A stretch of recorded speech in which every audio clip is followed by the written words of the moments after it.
ஐயப்பன் கோயிலுக்கு போகும்பொழுது மாலை போட்டு விரதம் இருந்து அந்த கோயிலுக்கு போவாங்க. அதே மாதிரி வந்து பழனி பாத யாத்திரை நடந்து போகிறவங்க மாலை போட்டு விரதம் இருந்து கோயிலுக்கு போகிறது வழக்கமாக இருந்துட்டு வருது. ஆனால் இங்கே மதுரையில் ஜல்லிக்கட்டு போட்டிக்கு விரதம் இருந்து தங்களுடைய காளைகளை வாடிவாசலில் இருக்கிறதுக்கு அவங்க தயார் பண்ணிட்டு வர்றாங்க. ஏன் இந்த விரதம் இருக்காங்க அப்படின்னு சொல்லிட்டு நம்ம பக்கத்தில் ஒரு அண்ணன் இருக்கார், ஒருத்த கேட்டு தெரிஞ்சுக்கலாம். அண்ணே, பொதுவாக கோயிலுக்கு போகிறப்போ மாலை போட்டு நாங்கள் பார்த்துருக்கோம். ஜல்லிக்கட்டு போட்டிக்கு உங்களுடைய மாடை இறக்கிறதுக்கு மாலை போட்டு நீங்கள் விரதம் இருக்கீங்க. ஏன் இந்த விரதம்? அதாவது இது வந்து தமிழர் உழவர் சார்ந்தது தான் பொங்கல் திருவிழா. இது வந்து எங்கள் குலதெய்வ வழிபாடு. இது மாதிரி மாடுகளை இது பண்ணி நாங்கள் ரெடி பண்ணுறோம். அப்படின்னும் போது இப்போ மாடு பிடிக்கிறதுக்கு எங்கள் ஊரில் எங்கள் பயல்களும் சரி, மாடு பிடிக்கிறதும் சரி, மாடை ஊக்குறதும் சரி, விரதம் இருந்து அம்மா எங்கள் குலதெய்வம், ஊரை காவல் தெய்வம், மந்தையம்மன், ஐயனார் எல்லாத்தையும் வணங்கிட்டு நாங்கள் ஜல்லிக்கட்டு போட்டிக்கு இது பண்ணுறோம். அதனால் விரதம் இருந்து இது பண்ணுறோம். ஒரு வாரம் விரதம் இருப்போம்.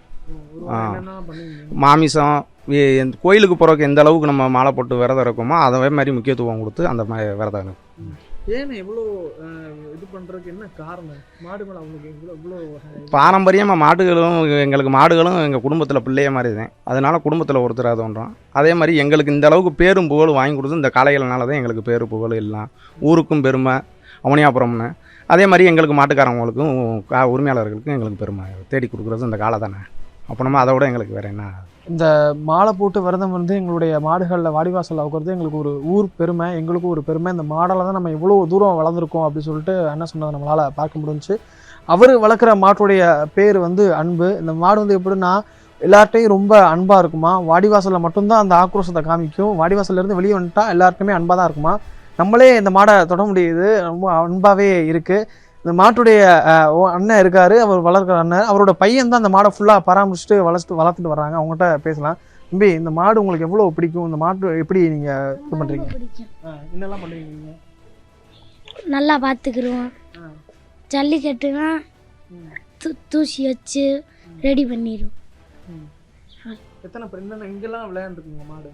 அவனியாபுரம் எல்லா ஊர்லேயும் எல்லாம்.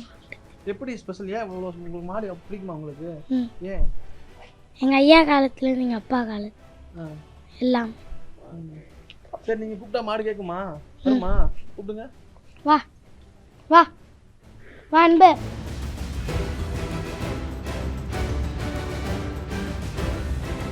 ஸ்கூலுக்கு போயிட்டு நீங்கள் என்ன பண்ணுவீங்க?